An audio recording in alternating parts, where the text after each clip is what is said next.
What's up, guys? Look, I want to talk about food noise. All right. This is a term I'm sure you've heard a million times now. And I want you to think back to when is the first time that you actually heard this, because this is a word that just gets tossed around left and right these days.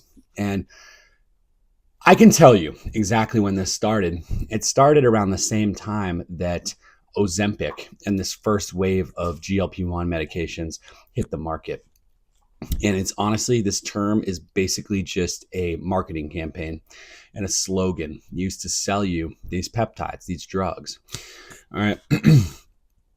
Everybody has food noise. It's not an excuse. How do I know this? Because I literally live it.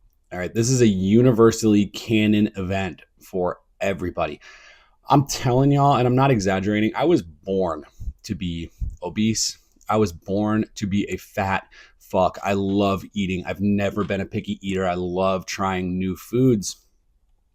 And I love pigging out. I'm not going to lie. And that's kind of how I was raised. Maybe not in the best environment. We had access to tons of junk food in the house. We're not eating the best quality of food. Nutrition was something that was never really taught to me. I remember in elementary school, I don't remember what year this was, but it was at school, maybe in like a health class or something. And they're talking about the food pyramid and what foods to stay away from. And I remember the first time my teacher told me that potato chips were bad for you. And I'm looking like, what the hell are you talking about? I'm literally living off these things.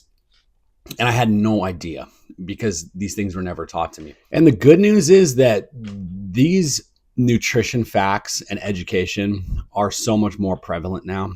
Kids are being taught this stuff at a young age. Now, are they following it? Absolutely fucking not. And a lot of the parents are doing their kids a disservice too. You know, I saw in my neighborhood maybe a week, 2 weeks ago, a mom and her two kids hop out the car. They all had large McFlurries. You remember those things at McDonald's? They're so gas. It's like Oreo crumbs and ice cream. And these were a large size. And that's like 1,000 calories, over 100 grams of sugar, straight to the dome piece. And mind you, it was fucking 10 o'clock in the morning. You know, if you're subjecting yourself, you need to take care of yourself. But if you're subjecting your kids to that, you should be thrown in prison for child endangerment. They don't have the power to change their environment. Okay. This is something that they're dependent on you as their parent to be able to control, so that they're set up to not be addicted to food and have a binging problem by the time they're 12 years old. And so, like I said, you know, when I was younger, I was being fed the same things and I was eating, I was stuffing my face. My parents' grocery bill was an atrocity. It was absolutely wild how much food, like me and my brothers, we were eating so much food and none of the shit was good for you. But the difference was back in the 2000s, early 2000s, 90s, I guess. Yeah, I'm kind of unk status now.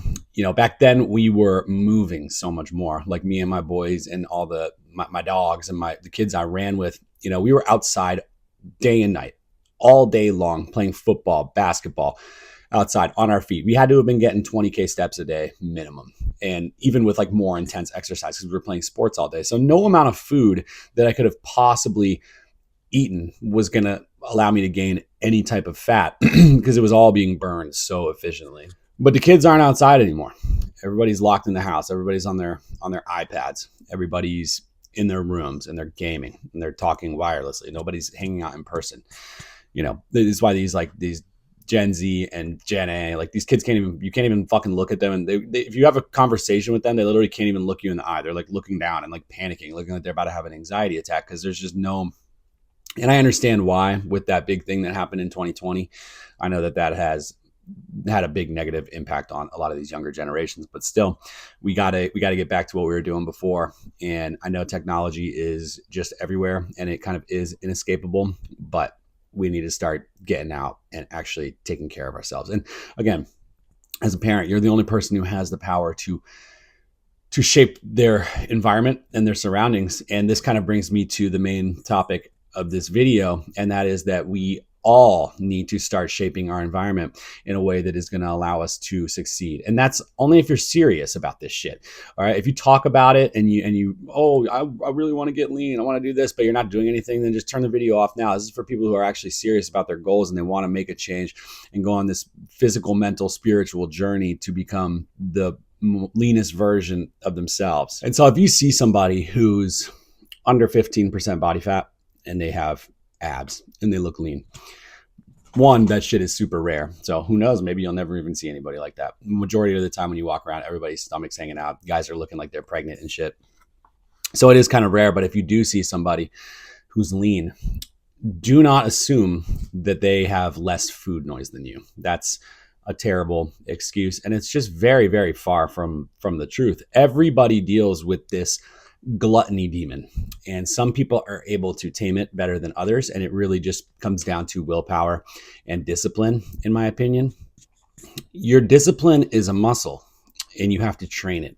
And you have to have the same approach training your discipline muscle than that you would training your chest or your shoulders or your biceps or your quads or your hamstrings. It's the same exact thing, and it takes time. If you've never lifted a weight in your life, you're not going into the gym and trying to pick up the 100-pound dumbbells and trying to press them overhead. Like, that shit's just not happening. You're going to get absolutely squashed. And the same will be said about putting yourself in situations where there's going to be a lot of your vices around, and there's going to be a lot of opportunities to slip up and have setbacks. If you don't have your discipline trained, how on earth do you expect to say no in a lot of these situations? And this is where shaping your environment is so critical and it's so essential. If you can't eat an Oreo without just inhaling the entire sleeve, then why is it in your shopping cart? Why are you putting this stuff in the house? Same thing with, if you love pizza, why do you have the Domino's number saved into your contact list? Like, we're making this easily accessible slop so much more easily accessible. And I don't understand it. We got to make it make sense, man. If you know somebody who's in a toxic relationship and they've just been trapped in this cycle over and over and over, this big cycle of toxicity, there's really only one way to fix it. You have to be honest with yourself, and you have to cut all ties, and you have to completely remove all access and just cold turkey this thing. And the same thing can be said with food. But again, not enough people have the willpower to really stick to something for longer than a week or 2 weeks or 3 weeks without going back and falling into their old ways or their old habits. And this is why you see so many people just stuck in the mud in these toxic relationships. And it's why you walk around and you see so many people who are fat as hell. And I know a lot of the stuff I'm talking about in this video is stuff I've touched on before, but there's a reason, guys, because we got to get this shit through our heads. This is the only way you're ever going to get anywhere near your goals, is if you start implementing some of this stuff. We got to start shopping the grocery store correctly. You should go in, you should know exactly what you need. Lean protein sources, good, healthy carb sources with fiber, and shop the fuck out of that produce aisle.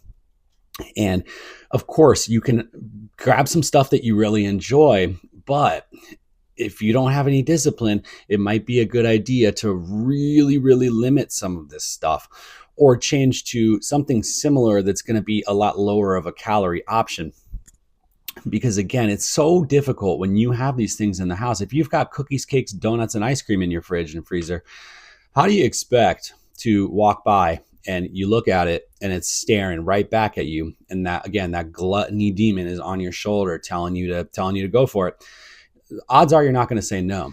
Now, what can be even harder than this is some of the social situations that we find ourselves in. If you're somebody who's going out, during the week or over the weekends, or even just multiple times per week, it's going to be really, really hard to stay within your calorie budget, because most people are just not smart about it, and they're being dummies, and they're not strategizing and taking the extra 10 seconds to really be intentional and be thoughtful.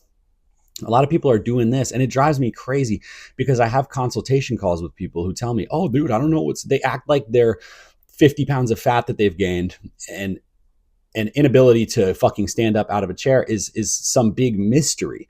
When in reality, I know exactly what they're doing every single time. It's the people who try to eat salads during the week, but they have no knowledge of nutrition. So they're dumping all this dressing and all this other bullshit on it, where they're taking in more calories than they would from just eating like a Chick-fil-A sandwich, and they're getting zero protein. And these same types of people, they try to do well during the week, and I applaud them for that, but you need to brush up on your knowledge and make sure that you're actually doing things properly. But the big problem is that we go to these restaurants and everyone's doing the same thing. They're going in, they're having an appetizer. It's 2,000 calories right there. And then they're asking the waiter, yo, bro, what's the best thing on the menu? I'll tell you, it's never the best thing on the menu. They're never going to give you this recommendation. Something that's low in calories, a steak, and vegetables, something along these lines. That shit is never going to happen. It's always going to be the triple Whopper deluxe with extra cheese and extra mayonnaise slop sauce all over it. These are always what these people are this is what these restaurants are known for, the most diabolical food concoctions you could ever think of. And so we have this entree, and then we have a couple of drinks, and we have a dessert. And now you're looking at literally 10,000 calories, guys. I'm not fucking making this up. It's not even an exaggeration. The portion sizes are just insane. Like, I went out this week and I ordered food too. And I'm just looking at this like, this is fucking insane, because I understand that a lot of people, they're eating these portion sizes and these fried in oil and butter types of foods multiple times per week. And for a lot of y'all, multiple times per day. And this shit has to stop right now, because eating 10,000 calories in one sitting is not even just offsetting any good you did during the week. You're setting yourself so far back. You are in such a big calorie surplus that you're going to be gaining so much fucking fat, and it's going to happen. You're speed running death. You're going to be gaining fat at a rapid pace. Strategize, man. All right. Strategize, put some thought into it. I'll tell you what I do when I go out and I know I'm going to be a big back and I know I'm just going to order something insane and just completely pig out. You know, we got to enjoy our lives. I'm not telling you to be a hermit and have no social life and stay inside. Like, that's the dumbest shit you could ever do. We want to be able to enjoy our lives. So during the rest of the day, plan for the extra calories. I'll eat egg whites and chicken breasts and just the leanest sources of proteins. I'm hardly eating any fat and any carbs, because I know that this atrocity of a meal that I'm going to be eating later is going to have all of that stuff covered. And yes, some days it might put me into a bit of a calorie surplus, but the rest of the time, if you're dialed in, it's not going to phase you as much. This really only will impact you and have a negative imprint on your progress if you're somebody who's crash dieting relentlessly, because you haven't worked on changing your identity, and you haven't put the work in to set this foundation and make sure that this is a lifestyle change and not just some type of quick fix. And so one bad cheat day will completely ruin you. It's going to let all this doubt creep into your mind. A lot of the times you're just going to become completely unhinged, and you're going to fall right off the wagon, and you're going to repeat the next day or in the next week. And this will just become the endless roller coaster cycle that most people are living in. What inspired me to make this video is last week I had a massive, just disgusting binge session. I got home. I think it was a lack of sleep the night before, poor sleep quality mixed with a lot of cardio that day, training hard on my feet all day, working my ass off. I get home and I'm just famished. My calories were too low throughout the day. And so I'm having all these cravings. I get home, pizza sounds so good. It's all that's on my mind. And I start digging through my freezer, and I find this mystery pizza in a Ziploc bag. I have no idea what year this thing was from. And that didn't even, I could have been violently ill from eating this. I didn't even care. That didn't even cross my mind. I threw it in the microwave and I demolished it. 30 minutes later, I'm whipping up ground beef and rice and vegetables. That was supposed to be the dinner that I was going to eat. So I eat that too. 30 minutes later from there, bagel, smoked salmon, cream cheese down the hatch. And this is later in the night. It's like midnight, and I'm having an out of body experience in my kitchen, just grabbing fiber wraps and throwing cheese in them and microwaving them. I had a bunch. It wasn't one, it wasn't two. It was many of them. And I just felt sick. I don't know what was happening. Again, the gluttony demon was in full control. He was driving the ship. I was a backseat passenger just watching this shit go down. And again, this is going to happen to us. So all you can do is bounce back and get right back to doing the things that, you know, if you're lean already, do the things that got you lean in the first place. And if you are on a fat loss journey, keep doing the things that have allowed you to start losing some of this body fat and losing weight every week. You're going to have these days. It is going to happen. It's inevitable. None of us are undefeated. None of us are 82-0 against the gluttony demon. He's going to win sometimes. And that's what had happened to me. I was literally eating for sport, guys. I'm not exaggerating. I was eating like fucking Joey Chestnut was on the other side of the table, and I was trying to give this dude a run for his money. And these are things that we have to just fully accept. But they're also things that they're environmental factors that you have the power to shape and mold into whatever you want it to be. And so these two are really important, but the third one I'm going to talk about, I would say, is probably the most important, and that is the people that you surround yourself with. Whether it's friends or family, when you decide to go on this new journey and you decide to start locking in, People are going to shit on you and they're going to drag you. It might be the person you thought loved you the most. Look, let me tell you about human nature. If you're down here, you're going to want everybody else around you to be down here. That's the way that this thing works. As you start to level up, your mindset will change completely. And so people are going to say, oh yeah, I'm so excited for you. I can't wait. Like you can do this. You can do this. Meanwhile, in the back of their head, all they're doing is hoping that you fail so that you stay on the same level as them and they can feel better about themselves. And they're going to talk behind your back. This is inevitable. And we have to block these people out. It's literally energy sucking vampires all around us. And as you get leaner, again, your mindset changes so much. You're going to build so much patience and awareness, and you'll start to realize a lot of these people, maybe it's not somebody you're going to cut off completely, but there'll definitely be people who you might not want to surround yourself with as much, and that's totally fine. That doesn't mean that you don't care about them and you don't love them. These things can still be true while, again, still just limiting access so that you can focus on you and you can focus on your goals. If you're really large, I mean like a really high calorie person, and you start going on this new quest and you're telling people all about it and you're prepping your food and posting the shit on Instagram and posting pictures of you in the gym, you're going to get more hate than anybody else because, again, people are not going to take you seriously. Whether it's your friends or your family, it doesn't matter how close these people are, they're not going to take you seriously because odds are this is probably not the first time that you've said this, and most likely you have failed in the past if you're kind of stuck in this position. So we have to be ready for this, and we have to block out the noise. People are going to look at you crazy. Bro, we live in a world where it's normal to eat food that was created in labs and drink alcohol every day and sit on our ass for 99% of the time that we're alive. And so people will literally look at you like some freak of nature. You're going to be a little bit of an outcast. You're going to be like a fucking alien to these fat chuds.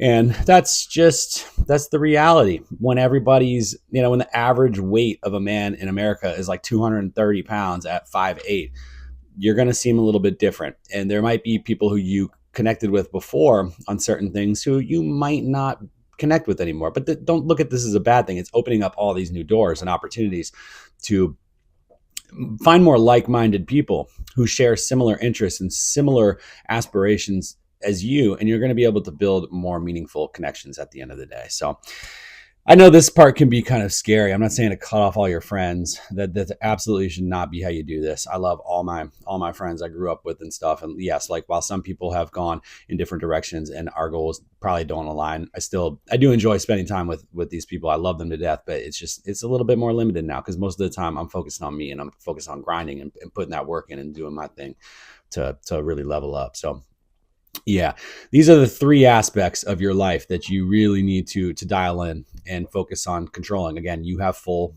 power over this.